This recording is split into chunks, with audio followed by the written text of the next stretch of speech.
같이 오늘 하겠습니다. 272페이지 즐거움과 기쁨 안에서 승리를 지킴. 같이 한번 읽으실래요? 희범이가 먼저 한번 읽어보세요. 네. 즐거움과 기쁨 안에서 승리를 지킴. 우리가 잘 아는 성경 구절 느헤미야 8장 10절이 있다. 여호와를 기뻐하는 것이 너의 힘이니라. 하나님께서 주신 생명은 무엇을 통해 표현되는가? 기쁨을 통해서이다. 우리 주 예수 그리스도는 기쁨과 즐거움과 감사와 찬양의 분위기 안에 계신다. 이 며칠 동안 나는 이 공과를 배웠다. 나는 이미 용서했고 인내했으며 이미 헌신하고 순종했지만 약간 고통을 느끼며 원망이 있었다. 나는 주님께 감사하고 찬양한다고 말할 수 없었다. 언제든지 당신이 주께 감사하고 찬양한다고 말할 수 없을 때 당신은 이미 실패한 것이다. 형제 자매들이여, 여러분들의 승리는 기쁨 안에 있다. 언제든지 즐거움을 버릴 때 즉시 승리를 버리게 된다. 언제든지 즐거움을 버릴 때 즉시 답답해진다. 어느 형제가 전에는 기쁨의 힘이 이렇게 큰 줄 몰랐는데 요즘에서야 알았다고 말했다. 언제든지 즐거워하지 않을 때 속이 답답해진다. 당신은 즐거움 안에서 당신의 승리를 지켜야 한다. 물고기를 물속에서 길러야 하듯이 승리는 기쁨과 즐거움 안에서 지켜야 한다. 우리는 마땅히 기쁨과 즐거움 안에서 승리를 지켜야 한다. 예. 그냥 읽으면은, 기쁨과 즐거움을 우리가 이제 만들어내야 되고, 계속 기뻐해야 된다. 이렇게 적용하게 되면은 율법이 되고, 실제로 해보면은 안 된다는 것을 이제 알 수가 있습니다. 여기서 보면은, 느헤미야 8장 10절이잖아요. 예. 느헤미야 8장 10절에 보면 여호와를 기뻐하는 것이 너희의 힘이다. 즉, 그 힘은 어디서 나오냐? 여호와를 기뻐하는 데서 힘이 계속 나오는 거죠. 인생의 그 에너지, 힘, 이것은 기쁨인데요. 사람들은 이제 기쁨이 그렇게 많지는 않아요. 그러니까 일이 잘 되면 기쁘고 일이 안 되면 슬프잖아요. 그러니까 항상 기쁘지 않은 거죠. 그러니까 항상 기뻐하라. 범사에 감사하라. 그러면 얼마나 좋겠습니까? 항상 기뻐하라. 범사에 감사하라. 근데 그 항상 기뻐하고 범사에 감사하는 것이 그 그리스도 안에서 내 안에 계신 그리스도로부터 기쁨이 나오면은 그 환경을 초월하는 기쁨이 나오는 거죠. 여기 보면은 여호와를 기뻐하는 것. 그러니까 어떤 내 일이 잘 되는 걸 기뻐하는 게 아니고 여호와를 기뻐하는 게 힘이다. 하나님 자신이 내게 기쁨이 되죠. 그게 천국입니다. 하나님 자신이 내게 기쁨이 된다. 천국은 장소적 개념이라기보다 여호와 자신이 천국인 거죠. 예를 들면은 나는 저 여자하고 결혼해가지고 대골 같은 집에 살고 싶다. 대골 같은 집에 갔는데 여자는 없어. 그러면 더 땡큐죠.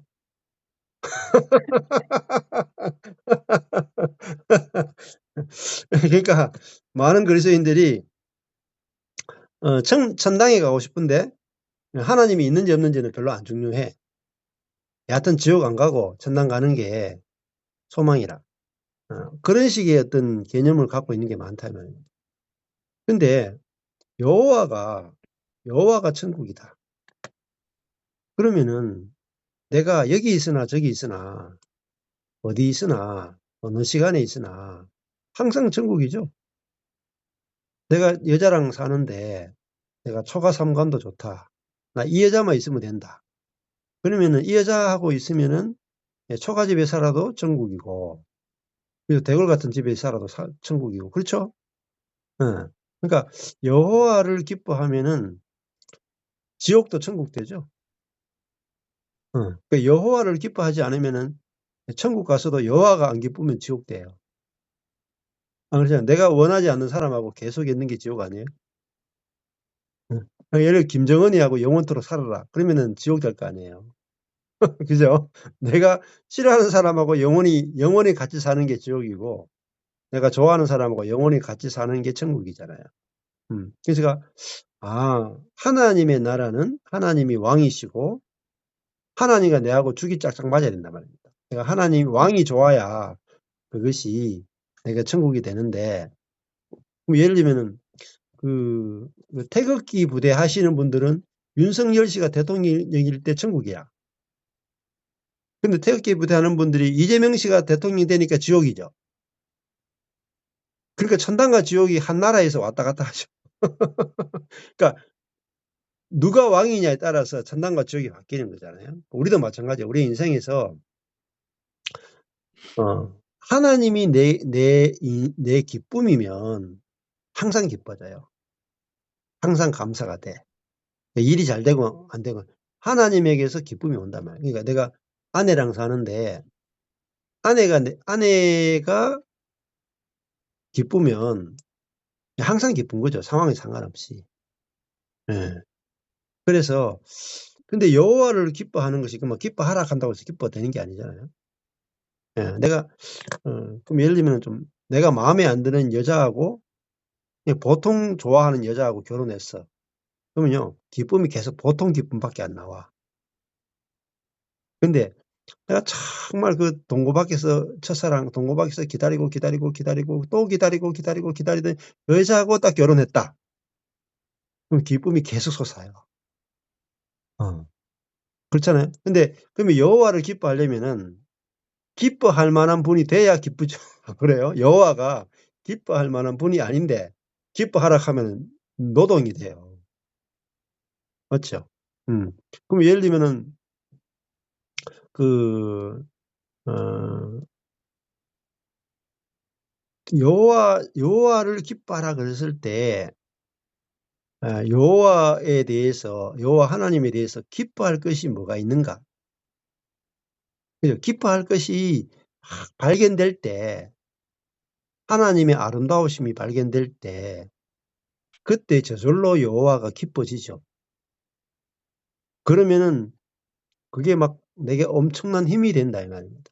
그러니까 하나님의 아름다우심을 보는 것이 다윗의 일생의 소원이었어요. 내가 여호와의 집에 거하면서 여호와의 궁정에서 여호와의 아름다우심을 보는 것이 내 일생의 소원이다 이렇게 얘기했어요. 그러니까 다윗에게서의 천국은 뭐냐면은 여호와의 전에서 여호와의 아름다우심을 보는 거예요. 음. 그러니까 내가 진짜 아름다운 여인하고 살면은 날마다 천국 아니겠어요? 어. 근데 그 흥부 놀부 마누라 같은 여자하고 살면은 날마다 지옥이겠죠. 근데 하나님 여호와하고 사는데 여호와와 사는 것이 두렵고 막 정죄감이 있고 진노하고 막 그런 여호와를 생각하면 또 내가 믿음 안 지키면 지옥 보내고 믿음 지키면 천국 보내고 이런 여호와를 내가 알고 있으면은 힘이 안 된다 이 말입니다. 힘이. 내게 힘이 안 돼. 예. 근데 나를 먼저 사랑하시는 여호와를 알게 될 때 또 죄에 대해서 죄가 많은 곳에 은혜가 더하시는 죄에 대해서 은혜를 더하시는 여호와를 알게 될 때 여호와가 기뻐지거든요. 기뻐지면 그것이 내게 힘이 돼요. 예. 그렇잖아요. 예. 이제 예를 들면 이제 대학생 IBF 제가 했었는데 그때 망고 진리의 법칙이 있어요. 그게 뭐냐면은 그때 막 선교단체 하면 바쁘잖아요. 막 집회하고 뭐 하고 섬기고 뭐 소그룹도 하고 뭐 할 일이 굉장히 많아. 공부도 해야 되고 뭐 굉장히 바쁘죠. 그래서 진짜 뭐 사회 갈 시간도 없다 뭐 하던 친구가 있잖아요. 근데 꼭 낼 수 있는 시간이 있어요. 아무리 바쁘고 아무리 뭐 취업 준비를 하고 뭐 어떤 시험이 있고 어떤 것이 있어도 꼭 내는 시간이 있어요. 뭐가 있을까요? 해본 인간들은 알죠. 연애할 시간은 있어요. 아무리 어렵고 힘들고 바쁘고 해도 연애할 시간은 다 내요. 안 내는 인간을 본 적이 없어, 제가. 그러니까 그 우리가 왜 힘이 없느냐면 여호와가 기쁘지 않았어. 그래. 여호와가 기쁘지 않았어. 하나님이 기쁘면은 기쁨의 샘이 거기서 솟아나요. 하나님이 아름다우심을 말씀 속에서 깊이 있게 보게 될 때 샘이 계속 솟아요. 저도 그게 제 그 힘의 원천이에요. 하나님의 아름다우심이 말씀 속에서 발견될 때마다 막 이렇게 샘이 솟아요. 다른 좋은 일도 물론 기쁨이 있겠지만 가장 좋은 일은요. 좋은 일이 끝나면 사라지죠. 근데 여호와를 기뻐하는 것은요. 상황과 상관없기 때문에 계속해서 솟아나고 그게 힘이 되죠. 그러면 이게 여호와를 기뻐하는 게 뭐죠? 기쁨이죠. 기쁨, 희락, 성령의 열매, 희락이잖아요. 이것이 계속 되는 게 되게 중요하죠. 이번에도 저희들이 2박 3일 동안 서울에서 세미나를 했는데 이렇게 앉아가 있죠. 제가 이제 성부, 성자, 성령에 색칠을 하게 했어요. 2박 3일 동안 목금팀, 금토팀 모여가 하게 했어요. 이렇게 지켜보면요. 색칠하면서 막 깔깔깔 그래 계속 웃어 그냥. 계속 팀별로 소그룹이 돌아가면서 계속 사람들이 막 재밌다고 막 웃으면서 막 하는 거 보면요. 야, 마치 그냥 코미디 프로 온 것 같아. 개그 콘서트 온 것 같아. 나는 막 그래 웃잖아요. 근데 평소에 집에 가 있으면 웃을 일이 별로 많이 없거든요. 근데 막 성경을 공부하면서 서로 나눔하면서 막 깔깔거리면서 막 웃어. 음. 그게 엄청난 힘이 되고 기쁨이 되고 그냥 막 진짜 개그 콘서트를 계속하는 기분이잖아요. 그래서 저도 집회하면은 좀 어려운 이야기, 좀 무거운 이야기 할 때도 있고 뭐 여러 가지 중요한 이야기 할 때도 있는데 하다 보면 이제 중간에 농담을 많이 하거든요. 기쁨을 표현하기 위해서 농담도 이렇게 많이 하는데. 예. 기쁨이라 하는 것은 결국은 문제가 없을 때 나오는 거잖아요. 밖에 문제가 있든 없든 내 속에서 문제가 없어야 기쁨이 넘치죠. 기쁨이. 희락이. 예. 기쁨이, 계속 희락이 넘치는 곳이 뭐냐면 천국이에요. 눈물이 없다. 눈물을 닦아주고 눈물이 없고 기쁨이 계속되는 것. 예. 그래서, 그러면 기쁨이라 하는 것도, 근심이 없을 때 기쁨이 나오죠. 근데 우리가, 어, 이기는 것도 내가 약함을 인해서 기뻐합니다. 그쵸? 내가 약함을 인해서 기뻐합니다. 내가 할 수 없음을 인해서 기뻐합니다. 보세요. 그러면 항상 기쁘죠? 안 그래요? 내가 할 수 없음을 인해서 감사합니다가 기뻐하다는 거죠. 내가 할 수 없음을 인해서 감사합니다. 내가 약함을 인해서 감사합니다. 그러면요. 항상 기뻐하라. 범사에 감사하라가 그게 저절로 돼요. 복음 안에서 저절로 돼요. 그렇죠? 내가 할 수 없음을 인해서 감사합니다. 내가 할 수 없음을 인해서 기쁩니다. 그리고 내 대신에 그리스도께서 하심을 인해서 감사하고 기뻐합니다. 그러니까 항상 기뻐하고 항상 감사하라가 지금 이 복음 안에서는 되어지는 게 정상이죠. 내가 할 수 없음을 인해서 슬퍼합니다. 그러면은 복음의 하자가 생긴 거예요. 내가 약함을 인해서 근심합니다. 그러면은 지금 내가 복음에 문제가 생긴 거죠. 그러면은 기쁨을 잃어버렸다는 것은 복음에서 율법으로 갔거나 복음에서 육으로 간 거예요. 맞죠? 이게 이제 체온계와 똑같아요. 이게 딱 재어보는 거죠. 이 열이 있는지 없는지, 이게 문제가 있는지 없는지는 감사와 기쁨이 지속되는지 아닌지를 보면 내가 항상 감사가 사라지고 기쁨이 사라진 것은 약함 때문에 오는 거예요. 약함 때문에. 할 수 없음 때문에 근심이 빠진 거예요. 그러면은 내가 산다고 생각하는 거예요. 그리고 하나님은 죽으셨다가 되는 거예요.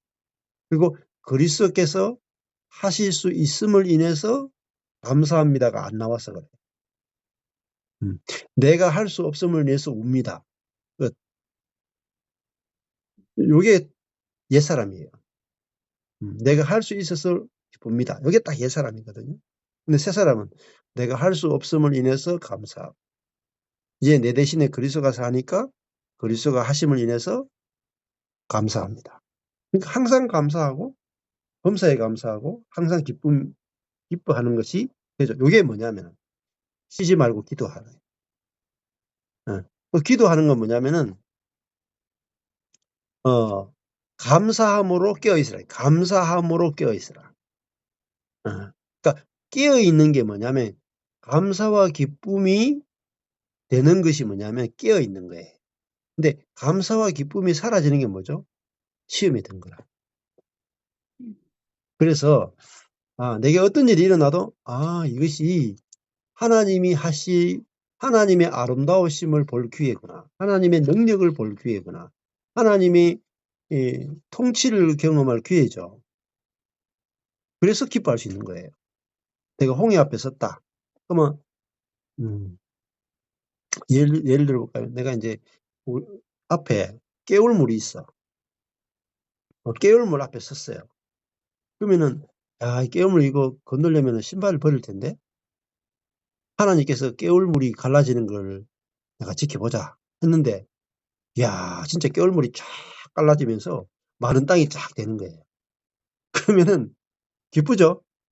아니 깨울물이 갈라져가 마른 땅을 했으니까 신발 신고 왔는데 발이 안 젖었어. 기쁘죠? 근데 그 사이즈가 작죠.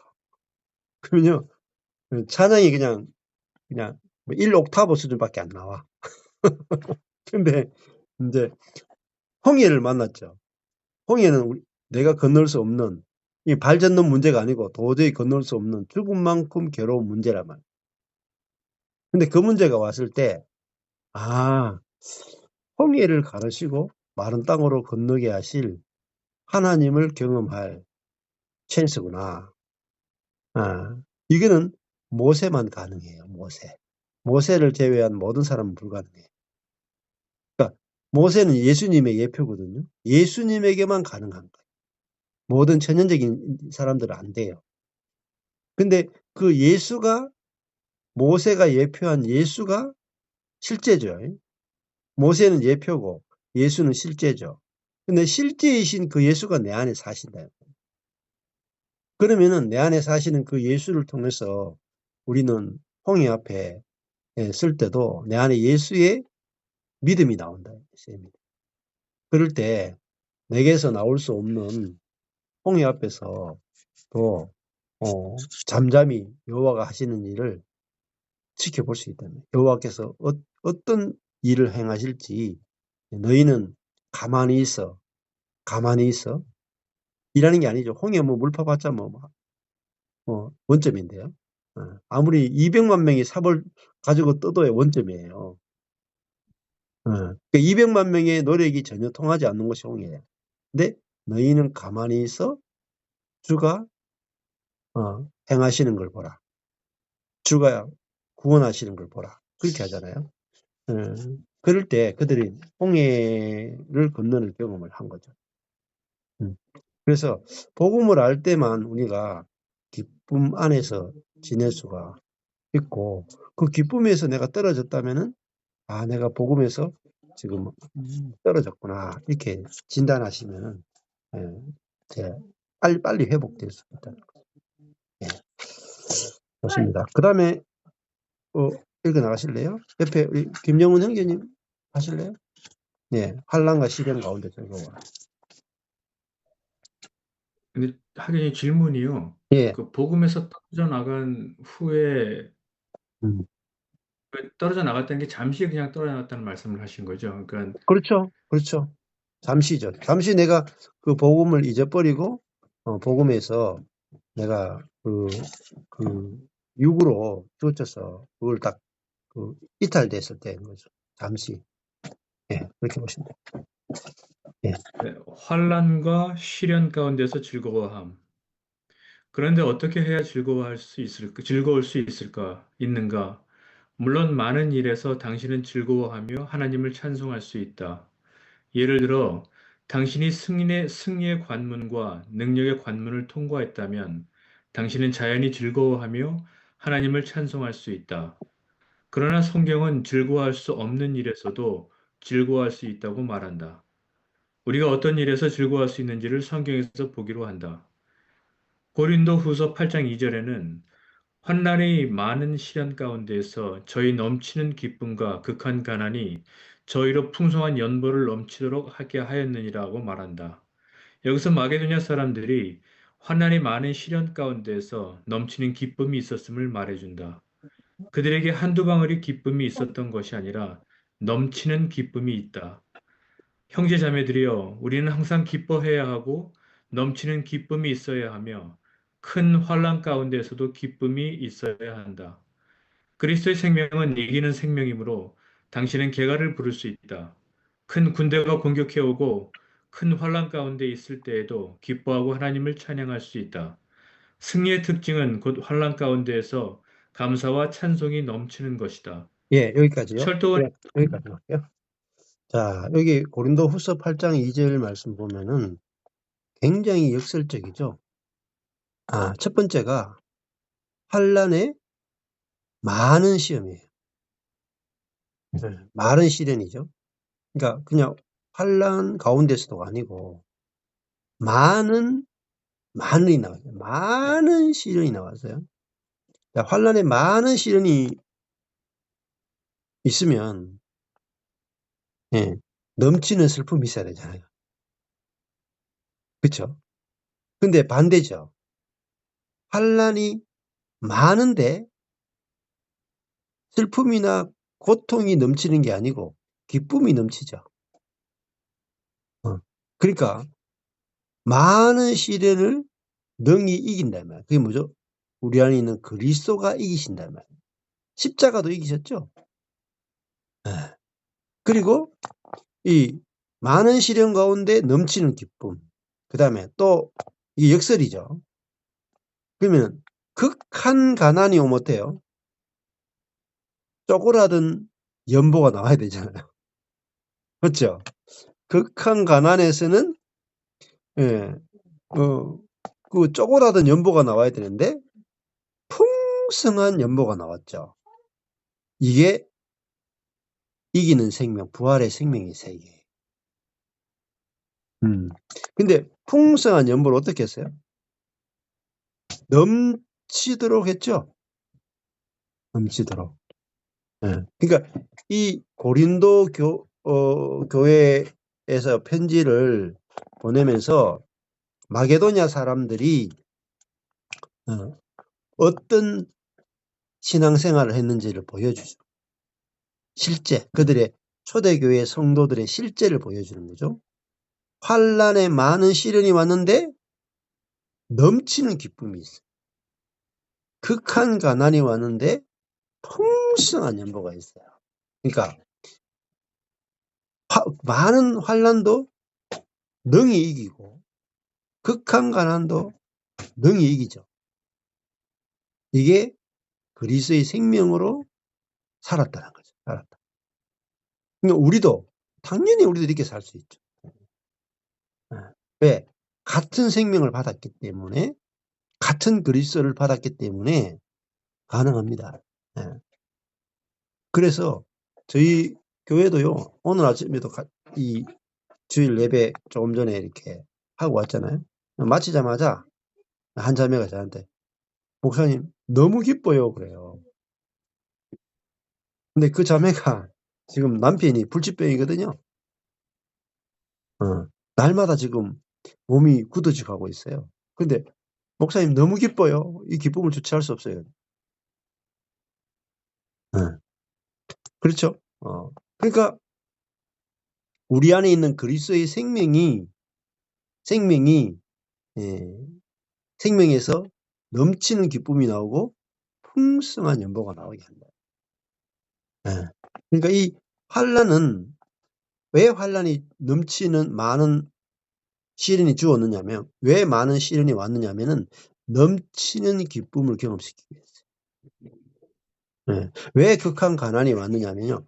풍성한 연보를 넘치도록 하는 이 이기는 생명을 경험시키기 위해서 이게 주어진 거예요. 예를 들면은 환난이 없는데 넘치는 기쁨이다. 그럼 조금 기쁘죠? 풍성한 가운데서 부자들이 풍성한 연보를 했다. 그거 조금 기쁘죠? 근데 우리로 하여금 넘치는 기쁨과 풍성한 연보가 넘치게 하는 이 세계를 경험시키기 위해서 우리에게 하나님이 때로 많은 시련을 주기도 하고 허락하기도 하고 극한 가난을 줄 수도 있단 말이에요. 근데 그것이 중요한 게 아니고 넘치는 기쁨과 가난한데도 풍성한 연보를 할 수 있는 이것이 엄청난 기쁨이고 이게 예수의 생명을 내한테 경험시키는 거잖아요. 이것이 이 성도가 받은 복이죠. 그러니까 돈이 많은 게 복이 아니고 가난 가운데도 풍성한 연보를 할 수 있는 그 생명이 복이고 내가 시련이 없는 게 복이 아니고 많은 시련 가운데서도 넘치는 기쁨이 나오는 게 진짜 예수 생명의 복이다. 그래서 근데 이 복을 우리가 실천해야 되는 게 아니고 내 안에 그리스도가 계시면 누구든지 이 복을 누릴 수 있다는 거죠. 누구든지 이 기쁨에 참여할 수 있다는 거죠. 그래서 예수 믿는 것이 예수 믿지 않고는 이런 복 자체가 아예 경험되지 않으니까 예수 믿는 것이 가장 복된 것이라고 보죠. 그 다음에 철도원 형제 한번 읽어주실래요? 한영철 목사님. 읽어주실래요?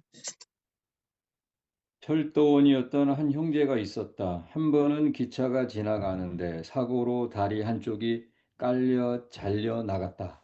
병원에서 깨어날 때 어떤 사람이 당신은 그래도 감사하고 찬양할 수 있느냐고 물었다. 그는 내 한쪽 다리만 깔려 부러진 것으로 인하여 하나님께 감사하고 찬양한다고 말했다. 형제 자매들이여, 그 형제는 참으로 환난을 만났다. 그러나 그는 여전히 하나님께 감사하며 찬양할 수 있었다. 이것이 곧 승리의 멜로디이다. 승리의 멜로디는 큰 환난 중에서도 여전히 감사하고 찬양하는 것이다. 야고보서 1장 2절에서는 내 형제들아 너희가 여러 가지 시험을 만나거든 온전히 기쁘게 여기라고 말하고 베드로전서 1장 6절에서는 그러므로 너희가 오히려 크게 기뻐하도다라고 말한다. 이것은 어찌된 일인가? 1장 8절에서는 예수를 너희가 보지 못하였으나 사랑하는도다. 이제도 보지 못하나 믿고 말할 수 없는 영광스러운 즐거움으로 기뻐하니라고 말하고 4장 12절부터 13절에서는 사랑하는 자들아 너희를 시련하려고 오는 불시험을 이상한 일 당하는 것 같이 이상히 여기지 말고 오직 너희가 그리스도의 고난에 참여하는 것으로 즐거워하라.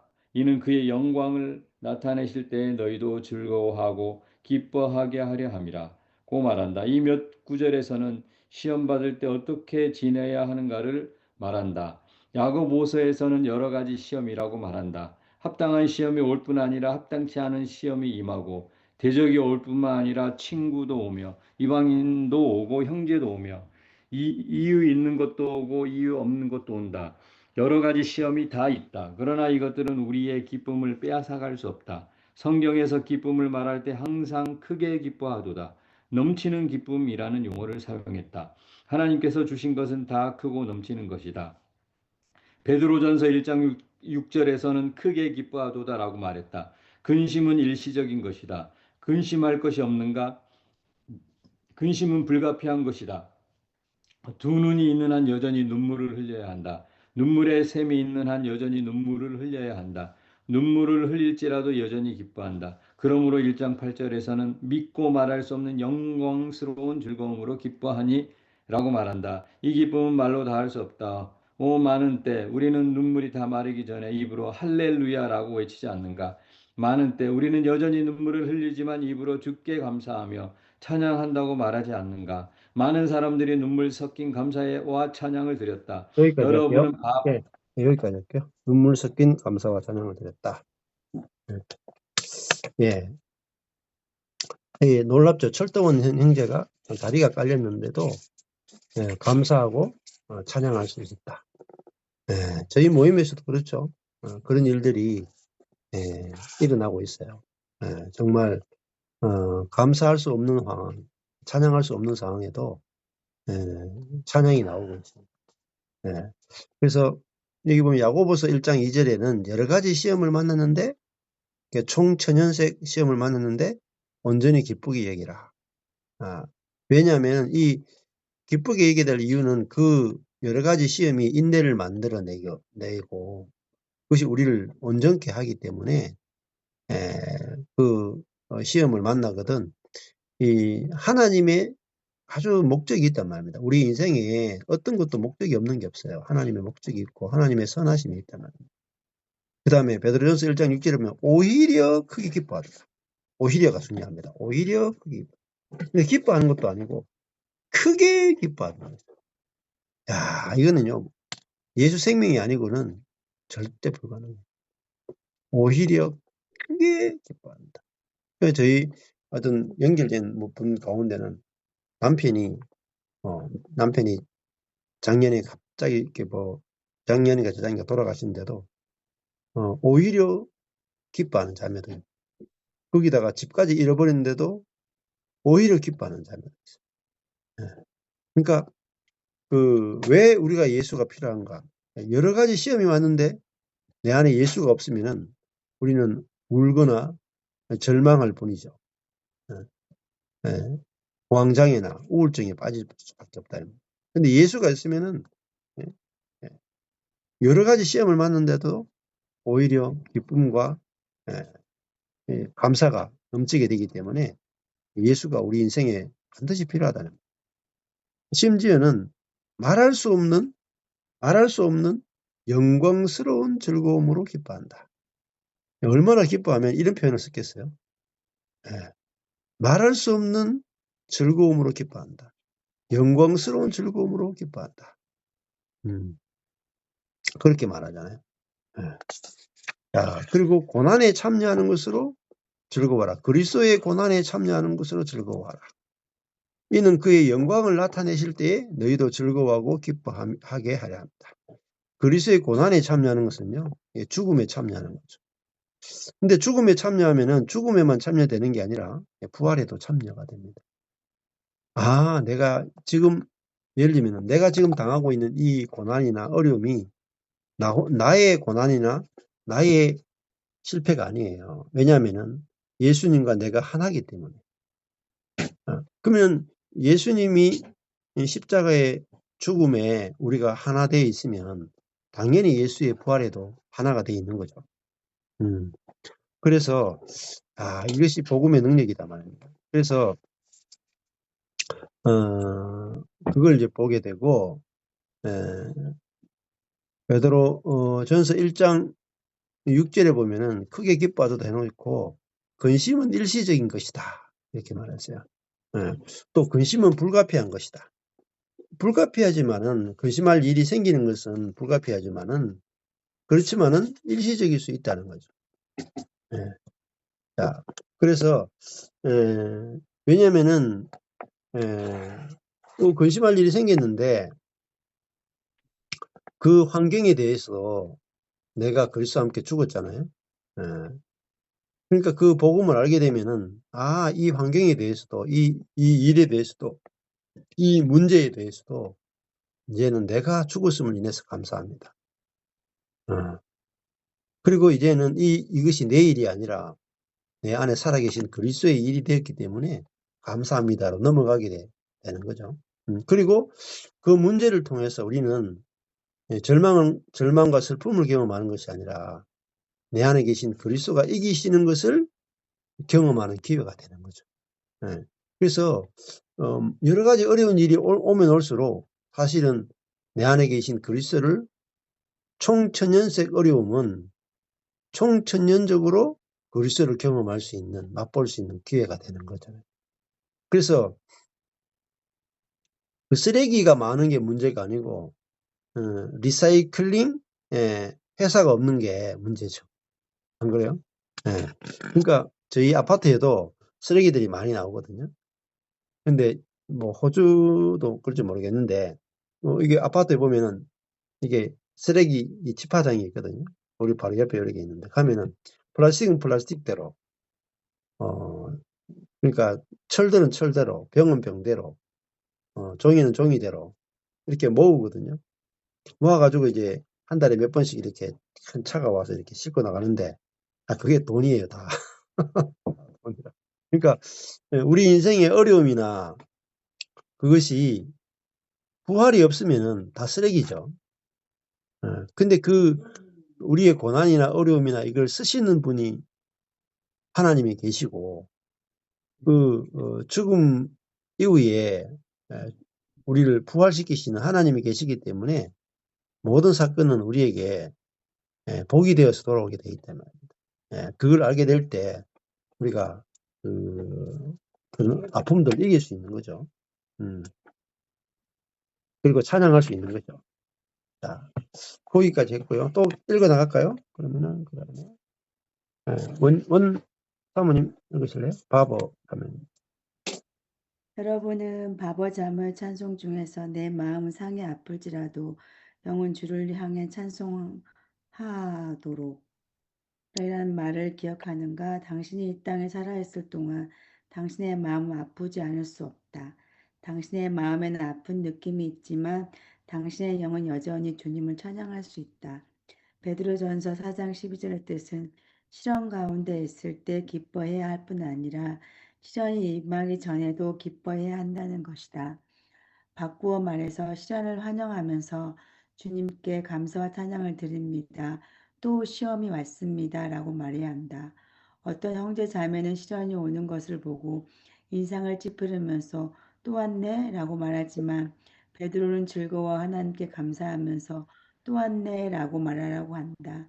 언제든지 당신이 하나님께 감사하고 찬양한다고 말할 수 있을 때 당신이 한난 위에 있게 된다. 기쁨과 감사와 찬양으로 말미암아 우리는 능히 시험과 환경과 어려움을 초월할 수 있다. 이것이 이기는 자들에게서 울려 퍼지는 승리의 멜로디이다. 연대에 있는 어떤 자매는 이기는 관문을 통과했지만 참으로 시련을 받았다. 그녀의 딸이 몇 시간이 안 되어 죽었고 남편은 먼 곳에 있었다. 그녀의 딸이 죽자 형제 자매들은 그녀를 안위하러 갔다. 그녀의 눈에서는 눈물이 흘렀지만 그녀의 얼굴엔 여전히 웃음이 있었다. 그녀는 하나님께 감사와 찬양을 드립니다. 딸이 죽은 것이 안타까운 일이지만 무엇 때문인지 모르게 즐겁고 기쁩니다. 라고 말했다. 본래 형제 자매들은 위로하러 갔는데 오히려 그녀로부터 위로를 받고 돌아왔다. 이것은 꾸밀 수 없다. 승리는 바로 이러한 음조로 지켜진다. 이는 곧 시련을 받을 때에도 즐거워하며 하나님께 찬양할 수 있는 것이다. 예, 여기까지요. 오늘날 예, 예. 네, 우리가 제 주변에도 그런 사람들이 있더라고요. 그러니까 루게릭이라고 하는 병에 걸려가지고, 제 주변에 그런 분들이 많았어요. 루게릭 걸린 분들이. 그래서 루게릭이 이제 근육이 점점 굳어져서 나중에 되면은, 심장 근육도 멈추고, 이렇게 이 식도, 밥을 먹을 수 있는 것들도 멈추고, 그렇게 돼가지고, 나중에 모든 게 딱 정지돼서 이제 돌아가시는 병이 이제 루게릭이라고 제가 알고 있거든요. 근데 이제 어떤, 일로 그 교회 한 형제가 그런 루게릭 병에 걸렸는데, 많은 사람들이 이제 위로하기 위해서 찾아갔거든요. 찾아갔는데, 위로하러 찾아간 사람이 루게릭 병 걸린 사람한테 다 위로를 받고 오는 거예요. 왜냐면은 내가 아무것도 못하고 이렇게 누워 있어도, 내가 주님으로 인해서 기뻐한다 하고 기쁨이 넘치는 거예요. 그리고 말을 잘 못하니까 눈으로 기억, 니은, 딕을 리얼 해가지고 글자를 쓰는 거예요. 그래서 하나님께 대해서 감사하는 이 글들을 보여주니까 같은 사람들이 위로하러 갔다가 다 위로받고 오는 거예요. 그래서 제가 그걸 직접 듣고 또 옆에서 목격을 하게 됐거든요. 그러니까 우리는 자꾸 내가 육으로 살고 내 자신으로 살면은 환경이나 거기에 대해서 항상 아래에 있게 되거든요. 그렇지만 오늘 여기 보면은 우리는 하나, 둘, 셋, 넷, 다 위에서 6째 보면 당신은 이 환난 위에 있게 된다. 아래에 있는 게 아니라 위에 있게 된다. 그럼 우리가 어디에 있느냐면은 하늘에 안침받은 거잖아요. 승천. 하늘에 안침받았다. 하늘이 땅 위에 있잖아요. 땅 위에 있다. 그러면은 요한계시록에도 보면은 세 가지 화가 나와요. 화가 있으리로다. 3번 화가 나오거든요. 근데 누구에게 화가 있느냐면 땅에 있는 자들에게 화가 있다. 그렇게 말해요. 그냥 하늘에 거하는 자들에게는 화가 없다. 그렇게 말하거든요. 또 하늘에 있다는 말은 그리스도와 함께 하나님 보좌 우편에서 앉아서 다스리고 쉬고 있다는 거예요. 쉬고 있다.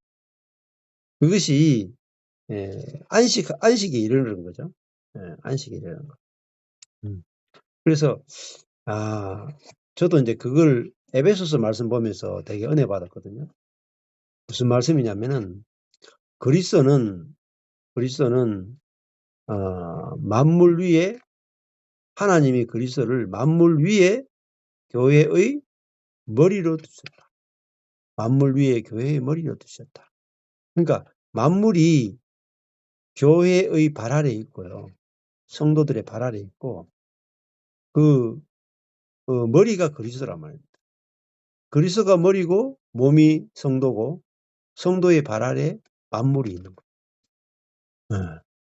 모든 환경이 있는 거란 말입니다. 그것이 이제 하나님이 이루신 거예요. 그러니까 내가 하나님이 첫째 창조도 있잖아요. 모든 만물을 창조하고 하나님이 아담과 하와에게 땅을 정복하고 다스리라. 생육하고 번성하고 땅을 정복하고 다스리라 했잖아요. 그 말은 우리가 하나님의 생명으로 살게 되면 모든 것을 섬기고 다스리게 된다는 거예요.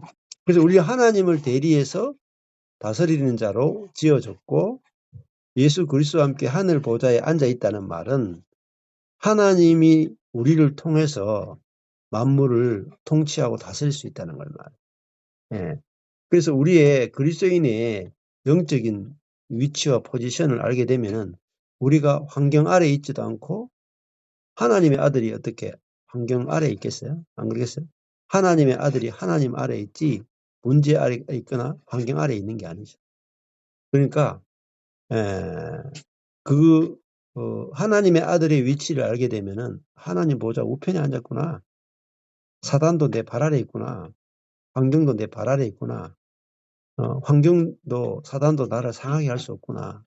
이걸 알게 되는 거죠. 그래서 그 영적 포지션을 아는 것이 되게 중요합니다. 그러면은 모든 것들이 굴복하게 돼요. 모든 환경이나 모든 것들도 내 안에 있는 그리스도가 나를 통해서 통치하시죠. 그러면 그리스도에게 환경이 지배당하지 그리스도가 환경에 지배당하겠어요? 하늘과 땅에는 모든 권세를 가지신 그리스도가 내 안에 계시기 때문에 우리가 그 환경을 보면서 절망할 필요가 없고 그리스도가 그 환경을 결국은 통해서 우리를 구원하시는 역사가 일어날 거라는 거죠. 자, 그 다음에 또 읽으실래요? 그 다음에 혜진 자매님 읽으실래요? 오늘날 읽으셨는가요? 오늘날 이 땅 위에 그리스도인은 다른 사람들에게 하나의 본이다. 하나님은 당신을 다른 사람들에게 하나의 본으로 이 땅에 두셨다. 만약 남이 울 때 당신도 울고 남이 어려워할 때 당신도 어려워하며 세상 사람과 똑같다고 하자. 당신의 승리는 어디에 있는가? 우리는 세상 사람들에게 이러한 모든 환경 가운데에서 우리가 기쁨과 힘을 가지고 있다는 것을 보여주어야 한다. 우리가 그들에게 미친 자 같아 보일지 모르지만 그들은 당신을 미치게 한 그 그리스도를 사모할 것이다. 하나님께서 우리에게 은혜를 주사 시련 가운데서 우리가 그리스도의 승리를 나타낼 수 있게 하시기를 바란다.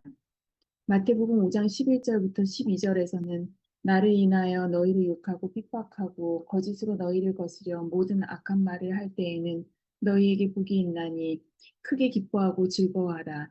하늘에서 너희의 상이 큼이라고 말한다. 남이 당신을 욕할 때 참겠다, 말대꾸를 하지 않겠다고 말한다 하자. 당신이 참을 수 있고 말대꾸를 하지 않는 것으로 족하다고 생각지 말라. 만일 당신이 다만 참고 말대꾸를 하지 않으면 당신은 이미 실패한 것이다. 인내하고 말대꾸하지 않는 것은 세상 사람들이나 중들도 할 수 있고 유생들도 할 수 있다. 우리는 응당 그들과 달라야 한다. 남이 당신을 욕할 때 당신이 주여 당신께 감사하고 찬양합니다 라고 말한다면 당신은 사람의 핍박을 기뻐할 만한 것으로 여기는 것이다. 만일 당신의 승리가 참 승리라면 당신은 크게 즐거워하며 기뻐할 것이다. 만일 승리가 다만 참는 것이라면 그것은 사람이 한 것에 불과하다. 사람이 한 모든 것은 다 억누르는 것이다. 주님이 하신 모든 것은 다 즐거워하며 기뻐할 수 있는 것이다. 예, 여기까지요. 그럼 예. 자, 그리스도인은 그리스도와 함께 부활한 자죠. 음. 그리스도와 함께 죽은 자이면서 그리스도와 함께 부활한 거죠. 또 우리는 부활의 세계를 살고 있고, 부활은 사망을 이긴 것이 부활이고, 우리는 그리스도인은 땅에 있는 존재가 아니고 하늘에 있는 존재죠. 그리스도와 함께 승천했으니까요. 그러므로 그리스도인은 다른 말로 하면 에일리언이에요. 외계인이다 말이에요. 다른 세계를 사는 사람이다. 이렇게 볼 수가 있어요. 하나님이 그렇게 하신 거죠. 그래서 세상 사람들과 완전히 다른 거예요. 사실은 옛사람과 새사람은 섞일 수가 없어요. 예. 그래서 근데 세상 사람하고 내하고 뭐가 다른가? 환경이 올 때 반응이 다른 거죠. 하나가, 그 중에 하나가, 많은 다른 것이 있지만은, 그래서 세상 사람들은, 울 일이 오면 울고, 어려운 일이 오면 어려워하고, 고통스러운 일이 있으면 고통하는 것이 자연스러운 거죠. 그런데 그리스도인은, 그것을, 어렵고 고통스러운 일이 왔는데, 기쁨이 나오는 거죠, 기쁨. 감사가 나오는 거죠. 그게 그리스도의 승리죠. 그리스도의 승리가 내게 나타나는 거라고. 그래서 그걸 볼 때 사람들이 뭐라고 되냐면은 나도 당신처럼 될 수 있습니까? 나도 어떻게 하면은 지금 상황이 너무너무 괴로운 상황인데 당신을 보니까 나보다도 더 괴로운 상황인데 기쁨이 나오네요. 나도 이 상황에서 어떻게 하면은 당신처럼 기쁨과 감사가 나올 수 있습니까? 이게 전도죠, 전도. 내 존재로 전도가 이루어지는 거잖아요. 그래서 저도 이제 제 주변에 이제 사람들이 오시는데 저를 보고 오시는 분도 많아요. 왜냐하면은 그런 제가 간증들을 했잖아요. 간증들을 듣고 어떻게 그 상황에서 그렇게 감사가 나올 수 있고 그렇게 살 수 있습니까? 이제 그런 그 이야기들을 하시고요. 오늘도 이제 한 분이 오셔가지고 그런 말씀하더라고요. 제 그 간증 중에서 우리 교회에 이제 한 목사님이 왔는데 한 6, 7년 정도 예배 주일날 와가지고 예배에 참석 안 하고 뒤에 누워가지고 쉬거나 잠을 자거나 이렇게 했는데 한 번도 예배 시간에 들어오라는 말을 안 했다는 소식을 듣고 본인이 생각해 보니까 나는 도저히 그렇게 못할 것 같다.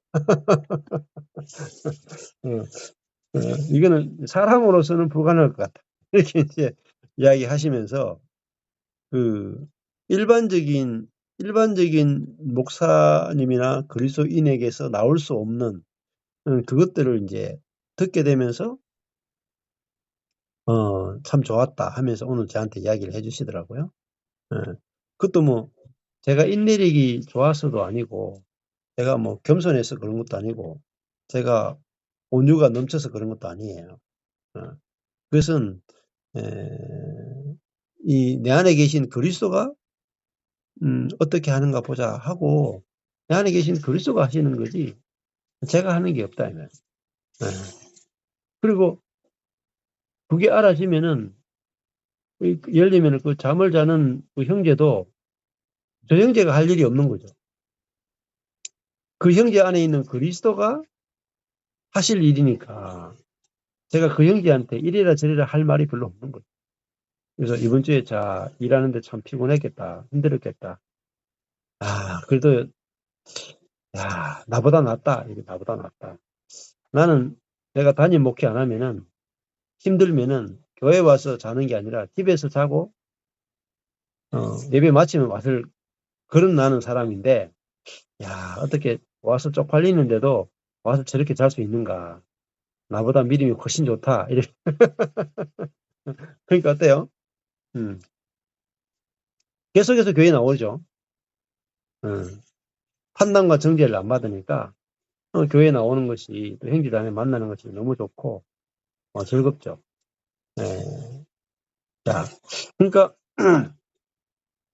누가 어떻게 보면은 이게 판단할 수 있는 거리도 되고 그것이 정죄거리도 되고 상처받는 것이 될 수도 있고 고통스러운 것이 될 수도 있죠.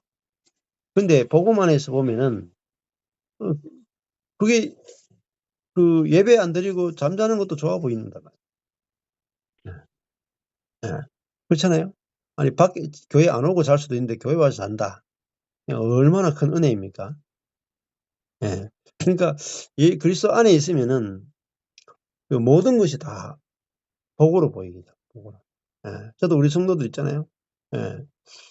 그 예배 안 나와 일주일에 예를 들면 안 나와도요. 숨이 붙어 있는 것만 해도 감사가 나온다. 아니 예배 나오고 안 나오고 아니 예배 잘 나오는 사람이 죽어버리면 무슨 소용이 있어요. 그래서 예배 안 나오더라도 살아 있는 것만 해도 감사하다.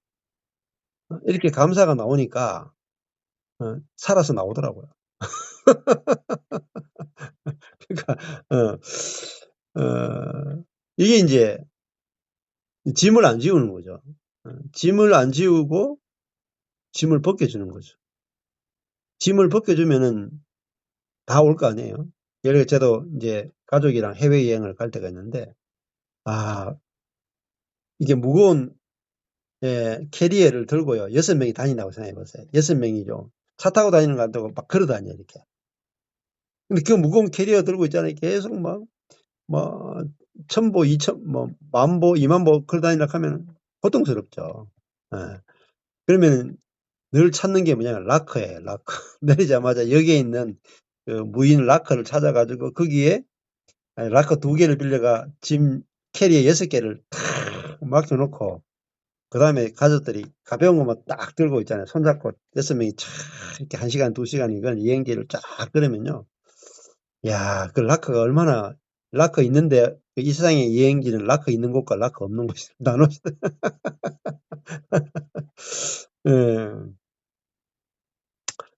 그렇잖아요. 그래서 인생이 내가 하는 세계와 주님이 하는 세계가 다르죠. 그래서 우리가 이 복음이 내가 할 수 없음을 인해서 감사합니다. 그리고 이 일을 하시는 분은 그리스도이십니다. 짐을 내가 해야 되는 모든 짐을 내 안에 있는 그리스도께 다 맡기죠. 그러니까 인생에 짐이 없는 거예요. 내가 이 환경을 이길 수 없음을 인해서 감사합니다. 환경을 이기는 이 짐은 내 대신에 그리스도가 지심을 인해서 감사합니다. 그게 라크란 말이에요. 라크. 예수 그리스도가 우주적인 라크란 말입니다. 내 모든 문제의 짐을 그리스도에게 다 맡기고 살면은 확실하게 보관이 된다. 확실히 문제가 해결된다. 그럴 때 우리가 그 해결되는 기쁨을 누릴 수 있고 예수를 안 믿으면요 자기가 모든 짐을 다 져야 돼요. 근데 예수 믿고 사는 것은요 라크에 짐 맡겨놓고 사는 거예요.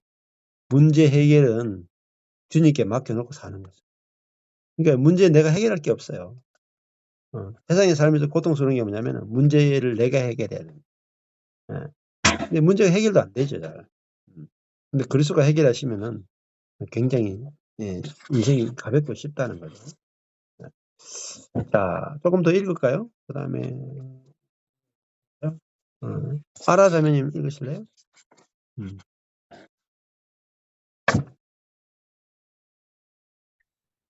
그러므로 형제자매들이여 여기에 문제는 어저가 옳은가 그른가의 문제이다. 오늘 가장 큰 문제는 오래 참음을 최고의 미덕으로 생각하는 데 있다. 누가 당신을 욕할 때 당신은 크게 즐거워할 수 있는가? 누가 당신을 욕할 때 당신은 당신의 얼굴을 숙이고 소리를 내지 않는가? 많은 사람들이 남의 핍박을 받는다. 남편의 핍박을 받는 자매들도 매우 많다. 사람이 지어낸 말에 비방을 받는 사람들도 매우 많다. 우리는 어떻게 하는가? 우리는 성질 내지 않고 화가 나지 않도록 주님의 보호하심을 구한다. 우리는 성질을 내지 않고 화가 나지 않으면 이겼다고 생각한다. 당신은 크게 승리했는가? 당신이 승리한 것은 사실이지만 그것은 주님이 당신에게 준 승리가 아니다.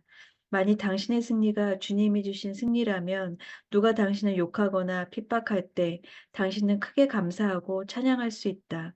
내가 거듭 말하거니와 언제든지 당신이 하나님께 감사하지 않고 찬양하지 않을 때 당신은 이미 실패한 것이다. 승리의 멜로디는 바로 감사와 찬양이다. 어떤 사람이 전철에서 자기 원수와 같이 앉게 되었다.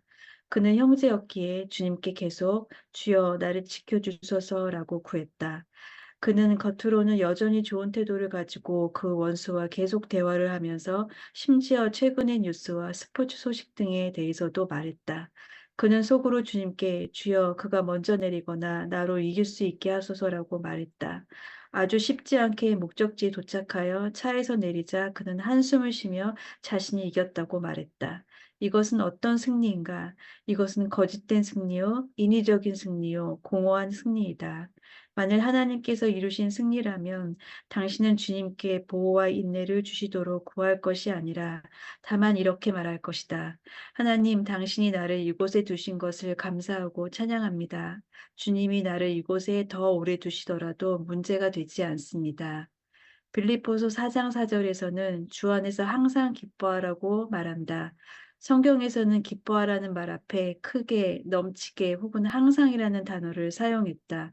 항상은 계속적이다. 여러분은 들었는가? 만약 듣지 못했다면 내가 다시 말하노니 기뻐하라. 이것은 바울의 말이다. 그 뜻은 만일 당신이 듣지 못했다면 다시 말하노니 기뻐하라는 것이다. 하나님께서 주신 생명은 기쁨의 생명이다. 기쁨은 그리스도인의 매일의 생활이다. 환난과 시련이 있더라도 여전히 기뻐할 수 있다. 기쁨의 반대는 염려이다. 어떤 사람은 자녀를 위해 염려하고, 어떤 사람은 금전으로 인해 염려하고, 어떤 사람은 사업으로 인해 염려한다. 그러나 주님의 말씀은 아무것도 염려하지 말고, 이다. 그 목적은 항상 기뻐하기 위해서이다. 예, 여기까지요. 네, 수고하셨어요. 자, 여기 보면은, 아까 전에, 예, 참는 거하고요. 내가 억누르는 거하고, 크게 기뻐하고, 크게 감사하고, 크게 찬양하는 건 다르다. 예. 인간적으로는 원수를 만났을 때 참을 수 있고, 견딜 수 있겠죠. 근데 그것은 278페이지 밑에서 셋째 줄을 보면 거짓된 승리요, 인위적인 승리요, 공허한 승리라는 거죠. 그러니까 내가 원수를 만났는데 그 사람하고 싸우지 않고 견뎠다. 아무 일 없이 지나갔다. 그러면은 내가 한 거죠. 근데 진짜 아무 일 없이 지나갔죠. 그리고 아무 일도 없었다. 진짜 아무 일도 없었던 거죠. 예수님이 이 땅에 내려오셔가지고 원수들을 참고 있다가 하늘로 올라가셨다. 그러니까 아무 일도 없었죠. 근데 아무도 구원 못했죠. 그렇잖아요. 그러니까 승리라고 하는 게 뭐냐면은 그 견디는 게 아니고 감사와 찬양이 나오는데 앞에 크게 넘치게 항상 그러니까 우리를 향한 하나님 아버지의 뜻은 기뻐하라가 아니죠. 기뻐하라가 아니고 항상 기뻐하라. 그죠? 기뻐하라고 항상 기뻐하라고 달라요. 기도하라고 쉬지 말고 기도하라고 다르고 감사하라고 하고 범사에 감사하라고 달라요. 같은 것 같지만 다르거든요. 예를 들면 기뻐하라, 기도하라, 감사하라. 이거는 우리가 다 할 수 있는 거예요. 근데 항상 기뻐하라, 쉬지 말고 기도하라, 범사에 감사하라. 이거는 우리가 할 수 없는 거예요. 이거는 우리 안에 예수 그리스도로 말미암아 되어지는 세계고 그 예수 그리스도가 이거를 뭐죠? 실제화시킨다는 거예요. 내 안에서. 우리가 항상 기뻐하라, 쉬지 말고 기도하라, 범사에 감사하라 내한테 하라고 하는 것 같지만 내가 하려고 하면 실제가 안 되는데 내 안에 계신 그리스도가 이걸 하게 되면은 항상 기쁨이 나올 수 있고요. 범사에 감사가 나올 수 있고 쉬지 말고 내 안에서 하나님의 뜻을 구할 수 있다. 하나님의 뜻에 머물 수 있다 이 말입니다. 그래서 이 앞에 꾸미는 말이 결국은 이게 우리 안에 있는 그리스도로 말미암아 되어지는 세계를 보여준다 이렇게 말하고 기쁨의 반대는 염려다. 아주 좋은 말이에요. 기쁨의 염려는 반대다. 염려하는 사람은 기뻐할 수 없죠. 기뻐하는 사람은 염려할 수 없어요. 그죠? 기뻐하는 사람 염려. 제 유튜브를 보는 분들이 요즘은 조금 덜한데 작년까지인가? 작년 재작년에 저한테 오시는 분들 100명이면요. 거의 90명 이상이 뭐라고 말하냐면은 목사님은 어떻게 항상 웃습니까? 가식이 아닙니까? 저한테 와서 항상 물어요. 보통 목사님들은 근엄하게 하잖아요. 근엄하게 무게 있게 양복 빼 입고 이게 동영상도 아주 그냥 깔끔하고 퀄리티가 있고 이렇거든요. 근데 이제 저는 아주 그 동영상 퀄리티도 휴대폰 던져놓고 찍는 듯하게 찍고 또 어떤 옷도 그냥 허접하게 입고 집에서 뭐 아주 그냥 티셔츠 입고 하기도 하고 어떨 때는 세수도 안 한 듯이 해가 나오기도 하고 아주 사투리를 많이 쓰고 근데 차이가 뭐냐? 웃으면 한다는 거죠. 심각하게 안 한다는 거잖아요. 그게 차이죠, 차이.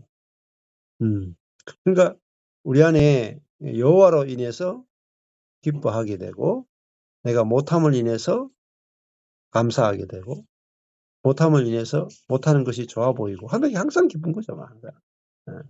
그게 이기는 생명 안에서의 기쁨이란 말입니다.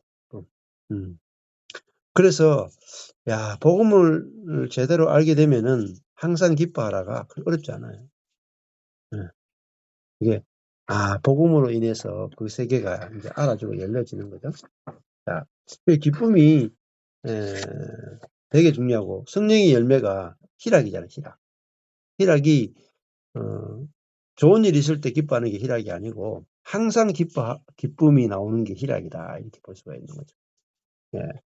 자, 그 다음에 또 재밌는 말들을 하고 있는데 또 한번 읽어주실래요?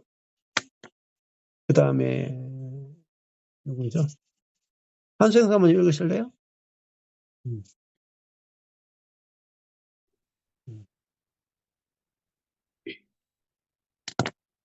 우리가 하루 종일 기뻐하지 않을 때 우리는 그날 죄를 범한 것이다. 어떤 집회에서 한 형제가 아무것도 염려하지 말라고 말씀을 전했다. 어느 자매가 듣고서는 아주 화를 내며 사람이 어찌 염려하지 않을 수 있습니까? 형제들이 좀 더 염려하면 우리 음식이 좀 더 좋아질 텐데요. 그 집회 기간에 형제들이 음식 봉사를 했음이라고 말했다. 그러나 주님은 그녀를 그냥 두지 않고 염려가 죄임을 보여주셨으며 후에 그녀는 승리하게 되었다. 만일 계속 말한다면 할 말이 더 많을 것이다. 고린도후서 12장 10절에서는 내가 그리스도를 위하여 약한 것들과 능욕과 궁핍과 핍박과 곤란을 기뻐하노니 라고 말한다. 바울은 약함과 능욕과 궁핍과 핍박과 곤란을 기뻐했다. 형제자매들이여 우리가 무슨 일을 당할지 우리는 모른다. 우리가 아는 것은 이 땅에서 우리가 가는 길이 그리 순조롭지는 않다는 것이다. 어떤 사람은 병을 앓을 것이요 어떤 이는 친척이 병을 앓거나 죽게 될 것이며 어떤 이는 장래에 핍박을 받게 될 것이다. 당신은 어떻게 할 것인가? 당신이 주여 나는 참겠습니다 라고 말하면 당신은 실패하게 된다. 만일 당신이 주여 당신께 감사하고 찬양합니다 라고 말하면 당신은 승리하게 된다. 이럴 때 그리스도가 즉시 당신 몸에서 나타난다. 이럴 때 주님께 능력을 나타낼 기회를 주기 때문에 즐거워하며 기뻐할 수 있게 된다. 이것이 매일 이 땅 위에서 우리의 생활이다. 우리는 항상 기뻐하고 주님께 감사하고 찬양해야 한다. 네, 여기까지요. 자, 여기 보시면은 우리 염려함으로 우리는 문제를 해결하려고 굉장히 많이 그게 천연적으로 염려가 이제 체질화되어 있는 것도 많죠. 저희 엄마랑 이렇게 지켜보니까 염려가 체질이더라고요. 자녀가 5인데 돌아가면서 염려해요. 항상 너를 생각하면서 염려한다. 그러니까 옛날 사람들의 그 항상 체질이 염려라. 약간 나는 우리 부모님에 대해서 항상 염려합니다. 또 우리 자녀 때문에 항상 염려합니다. 국가를 생각하면서 항상 염려합니다. 근데 그것이 죄인 줄은 모릅니다. 그죠? 예, 염려가 사랑인 줄 착각하고 있습니다. 오직에 착각하고 있는 거예요. 오직에. 예. 썩고 있는 거예요. 염려하는 게 사랑이 아니에요. 예. 걱정하는 게 사랑이 아니에요. 국가를 위해서 걱정하는 게 깨어있다고 생각하는 게 완전한 착각이에요. 착각. 국가 때문에 염려하고 기도하고 울부짖게 만들죠. 다 죄입니다. 그게 뭐냐면은 우리가 기뻐한다. 국가를 인해서건 가정을 인해서건 원수를 인해서건 어떤 환경을 인해서건 기뻐한다. 감사한다. 주님 이 나라를 인해서 찬양합니다. 내 배우자를 인해서 감사합니다. 우리 교회를 인해서 기뻐합니다. 그게 깨어있는 것이고 감사함으로 깨어있어 그러잖아요. 근데 그것을 율법주의는요 그거예요. 감사함으로 깨어있으라 하면은 한 분야에서만 감사함으로 깨어있어.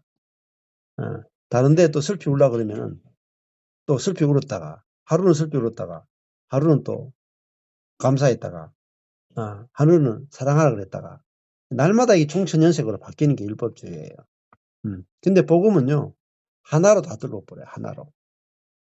딱 하나로 다 하는 거예요. 항상 기뻐하라. 그러면은 삶의 모든 영역에서 다 기쁨으로 도배가 되는 거예요. 도배가. 전체지 부분이 아니라는 말이에요. 여기도 보면은 무엇을 고린도후서 12장 10절이죠. 내가 이 바울이죠. 내가 스스로 기뻐한다. 내가 기뻐한다. 무엇을 위해서? 그리스도를 위해서. 뭘 기뻐하느냐? 약한 것들과 능욕과 궁핍과 핍박과 곤란을 기뻐하죠. 아주 독특한 취미를 가지고 있어요. 그죠? 이상한 취미, 독특한 취미를 가지고 있잖아요. 다른 사람들은 뭐 돈이 들었다, 뭐 일이 잘 됐다 그런 걸 기뻐하는데 바울은 약한 거, 능력, 궁핍, 핍박, 곤란을 기뻐한다. 진짜 이상한 사람이죠. 그렇죠? 이 세상에 존재하지 않는 에일리언이다, 외계인이죠. 이게 그리스도인이에요, 사실. 그러니까 사도 바울의 고백을 봐야 사도 바울이 어떤 삶을 살았는지 알게 되고 사도 바울의 복음이 뭔지 아는 거죠. 여기 보면은 왜 기뻐해요? 무엇을 기뻐하느냐 하면은 무엇을 그러면요. 약한 것들을 기뻐한다. 능력을 기뻐한다. 궁핍을 기뻐한다. 핍박을 기뻐한다. 곤란을 기뻐한다가 되죠. 그러면 누구를 위해서? 그리스도를 위해서. 그리스도를 위해서 기뻐하죠. 그러면 그리스도를 위해서 왜 약한 것과 능력과 궁핍과 핍박과 곤란을 기뻐하는 것이 왜 그리스도를 위해 기뻐하는 거냐면요. 그리스도는요. 내가 할 수 없음을 인해서 기뻐합니다 해야 그게 1번이고 2번에 내가 할 수 없어야 내 안에 계신 그리스도가 하실 수 있음을 위해서 감사합니다. 이렇게 나가거든요. 그러니까 내가 강하면 그리스도가 안 나타나요. 내가 할 수 있으면 그리스도가 안 나타나. 근데 내가 할 수 없는 그것을 통해서 그리스도가 나타나거든요. 그래서 사도 바울은 자기가 할 수 없는 것을 기뻐했다고요. 왜? 할 수 없는 것 자체가 좋아서 그런 게 아니고 내가 할 수 없을 때 그리스도가 하시기 때문에 그리스도를 위해서 내가 약한 것을 기뻐한다. 이렇게. 이 복음이 알아지면은 내가 약한 것으로 인해서 기뻐할 수 있어요. 기뻐할 수 있어요. 그게 항상 기뻐하는 거죠. 자, 그렇게 보시면 도움 되겠습니다. 그 다음에 데살로니가 5장 18절 읽어주실래요? 한영식 사모님.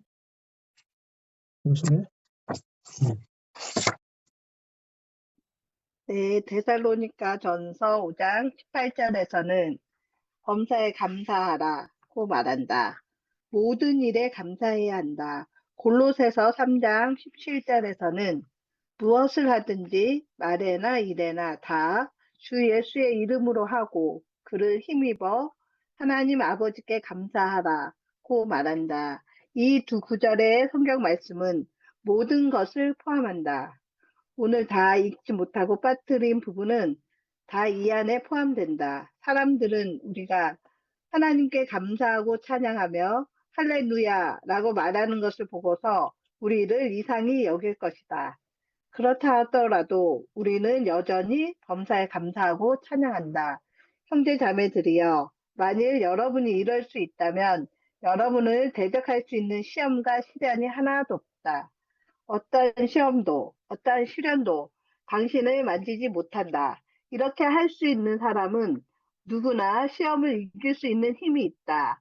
시련이 올 때도 우리는 오히려 하나님께 순종할 수 있는 기회가 생긴 것을 인해 감사하고 찬양할 수 있는 것이다. 아마 어떤 사람은 내가 오래 참음을 나쁘게 말한다고 생각할 것이다.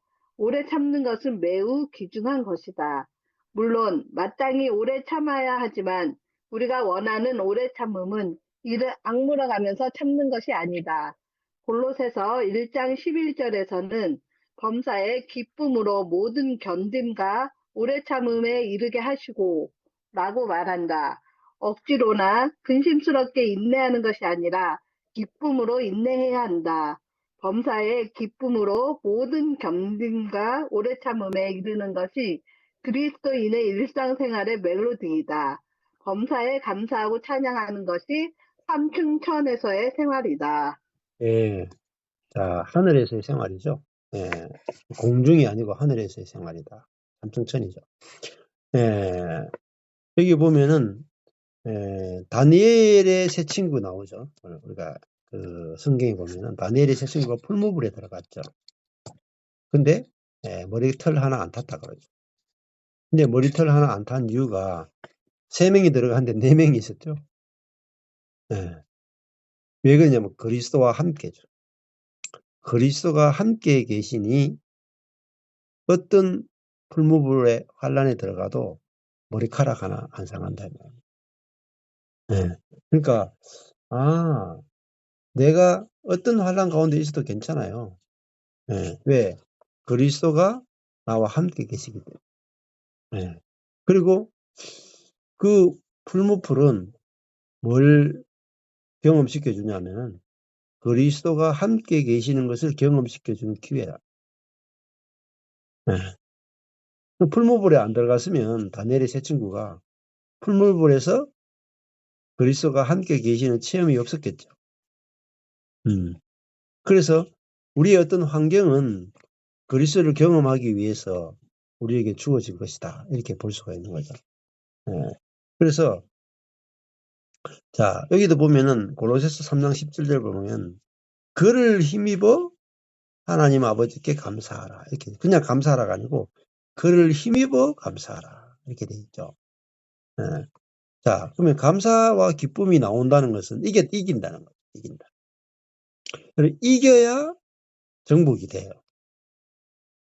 그러니까 목회이든지 가정생활이든지 환난이나 문제나 어떤 것이 왔을 때, 죄가 왔을 때, 미움이 왔을 때, 원망이 왔을 때 이기지 못하면 계속 광야만 돌고요. 가나안에 못 들어가고. 그리고 땅을 확장시킬 수 없어요. 정복이 불가능해요. 그래서 이기는 사람만이 정복합니다. 근데 이기는 사람이 어떤 사람이냐? 결국은 나는 할 수 없음을 인해서 감사하고 그리스도께서 하심을 인해서 감사합니다. 이 복음의 비밀을 안 사람은 점점 이겨요. 모든 것을 잘 이겨나간다. 이기는 것이 뭐죠? 정복하는 거예요. 지면요 먹을 게 하나도 없어요. 가나안 땅 들어갔는데 여리고성 정복 못하고 아이성 정복 못하고 남쪽 정복 못하고 북쪽 정복 못하죠. 아무것도 못 먹어요. 먹을 게 없어. 근데 정복하면은 먹을 게 넘치죠. 마찬가지예요. 저희들도 죄나 환난이나 이런 것들을 이기면은 이긴 것은 다 누릴 수 있어요. 다 누릴 수 있고. 그리고 이긴 만큼 영역이 자꾸 넓어지는 거잖아요. 그래서 어떻게 이기는지를 저희들이 복음을 정확하게 아는 것이 가장 중요합니다. 여기 한 장밖에 안 남았네요. 조금 길지만은 다 끝내야 되겠네요. 보니까 텀으로. 그러면은 안 읽으신 분 계신가요? 예. 엄마 다 읽으셨나요? 그러면은 희범이가 다시 한번 여기 아까 전에 우연정이가 지금 저희 아내는 일을 하고 있어가지고요. 오케이. 그러면 대신 윤경희님 읽으신 것 같은데. 누구요? 윤경의님이라고. 네, 윤경의. 예, 지금 얼굴이 안 보여가지고 읽으시겠나 모르겠네. 윤경의님 한번 읽어주실래요? 네, 책이 있으신가요, 혹시? 네, 책 있어요. 예. 네. 주님이 주신 거는 넉넉히 이기는 이김이다. 왜 즐거워하고 기뻐해야만 이기는 생명으로 여겨질 수 있는가? 왜 반드시 즐거움과 기쁨이 있어야만 이기는 생명을 얻었다고 말할 수 있는가? 로마서 8장 37절에서는 이 모든 일에 우리가 넉넉히 이기느니라고 말한다. 하나님께서 주신 이김은 오직 한 가지, 곧 넉넉히 이기는 이김이다. 어렵게 이긴 것이나 간신히 이기는 것은 모두 주님이 주신 이김이 아니다. 주님이 주신 이김은 넉넉히 이기는 이김이다. 간신히 이긴 것과 어렵게 이긴 것은 다 이김이 아니다. 주님이 주신 이김은 다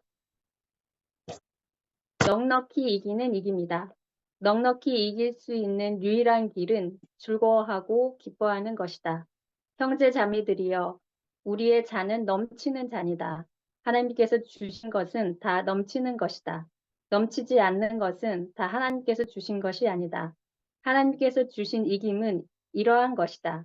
누구든지 내 오른편 뺨을 치거든 왼편도 돌려대며 또 너를 송사하여 속옷을 가지고자 하는 자에게 겉옷까지도 가지게 하며 또 누구든지 너로 억지로 오리를 가게 하거든 그 사람과 심리를 동행하고 넉넉히 이기는 것이야말로 하나님께서 주신 이김이다. 간신히 이기는 것은 인위적인 것으로 사람이 만든 것이다. 형제 자매들이여, 이것이 승리의 멜로디이다. 하나님께서 우리의 눈을 열어주시기를 구한다. 넉넉히 이기지 않는 이김은 모방하는 이김이다. 당신 스스로 억누르고 씨름하는 것은 곧 승리를 모방하는 이김이다. 당신 안에 그리스도가 살아 계신다면 어떤 일이든지 당신은 즐거워하고 기뻐할 수 있으며 또한 오늘부터 영원까지 주님께 감사하고 찬양하며 할렐루야 주님께 감사하고 찬양합니다 라고 말할 수 있을 것이다. 예, 좋습니다. 감사합니다. 주님이 주시는 것은 넉넉히 이기는 이깁니다. 넉넉하다는 말은 겨우 이기거나 간신히 이기거나 어렵게 이기거나 그 수준이 아니다 이렇게 말하는 거죠. 또 아까 전에도 넘치게 기뻐한다. 항상 기뻐한다. 뭐 그런 것들이 다 넘치는 거죠. 크게 기뻐한다. 오히려 기뻐한다. 그게 우리 안에 있는 그리스도의 생명의 특징이에요. 그러니까 남들은 이기지 못하는데 이기죠. 그러니까 제가 이게 그 교회 15년 동안 하면서 있었던 일들을 간증을 해놓으면 사람들이 다 도전을 받기도 하고 좀 놀래기도 하고 좀 그렇거든요. 왜 그러냐면 이길 수 없는 것을 이기기 때문에 이길 수 없는. 그러니까 인간적으로 봐서는 저거 못 이길 건데 생각하는데 이긴단 말입니다. 우리 안에 있는 그리스도는 넉넉히 이기는 분이셨고 십자가를 이기셨죠. 아니 뭐 십자가 이기시면 다 이기죠. 뭘 못 이기겠어요. 십자가를 이기신 분이시고 사망을 이기셨죠. 그 사망을 이기신 분이 내 안에 들어오셨다면. 그리고 에베소서 보면요. 우리에게 베풀어진 능력이 어떠함을 알게 해달라고. 우리에게 베풀어진 능력이 그리스도를 죽은 자 가운데서 살리신 이의 능력이 그 부활의 능력이 우리에게 베풀어졌다. 그래서 우리가 그리스도와 함께 부활했다. 그럼 우리에게 부활의 능력이 베풀어졌죠. 자, 그러니까 우리에게 일어난 놀라운 이 능력이 베풀어진 능력을 모르면은 우리는 항상 넉넉히 이기는 것이 아니라 항상 문제 밑에서 고통을 겪고 염려하고, 그러니까 염려가 죄라 그러잖아요. 왜냐하면은 내가 싸워서 이기려고 하기 때문에. 그래서 이 교회에 와가지고 이제 저희 경산교회를 구경하시는 분들이 이제 와서 구경을 많이 하시거든요.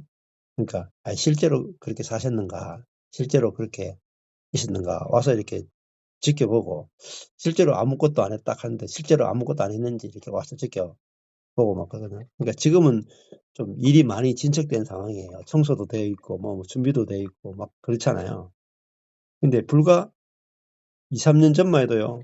입구부터 시작해가지고 뭐 예배당부터 시작해서 청소도 안 돼 있고 아무것도 안 돼 있어요. 근데 넉넉히 이기는지를 보여주는 거예요. 넉넉히 넉넉히 하나님이 살아계신 거를 보여주는 거죠. 사람들이 와서 진짜 그렇네, 진짜 그렇네. 근데 우리 안에 그리스도가 살면은 넉넉히 이기네 하는 것들을 이렇게 보게 되고 그런 데 기회도 됐죠. 그래서 사람들이 항상 불안해하죠. 먹고 사는 문제를 불안해하고 앞으로 내 미래가 어떻게 펼쳐질까를 불안해하고 염려하고 그렇죠. 그 염려하는데 약함을 인해서 감사가 안 나온다. 또 그리스도가 하실 것에 인해서 감사가 안 나온다. 그러면 이미 실패한 거예요. 이미 지고 있는 거예요. 그래서 이 이기는 생명이라는 책이 아주 단순한 것 같지만은 내 안에 그리스도는 다 이길 수 있다. 근데 내가 그리스도를 의지하지 않고 나를 의지하기 때문에 지는 삶을 산다. 여기서 우리가 더 확실하게 주님께서 열어주시면 열어주신 은혜가 있을 것입니다. 그래서 극한 가난에서도 풍성한 연보가 나오게 해주시고 많은 시련에 많은 환난 가운데서도 넘치는 기쁨을 주시는 분이 누구냐? 그리스도다. 그래서 여러분 안에 계신 그리스도를 제안하시면 안 돼요. 내가 하라는 말이 아니라 내 안에 계신 그리스도가 어떤 분인지 알게 될 때 우리가 그 그리스도의 넘치는 풍성한 은혜를 우리가 함께 누리게 될 것입니다.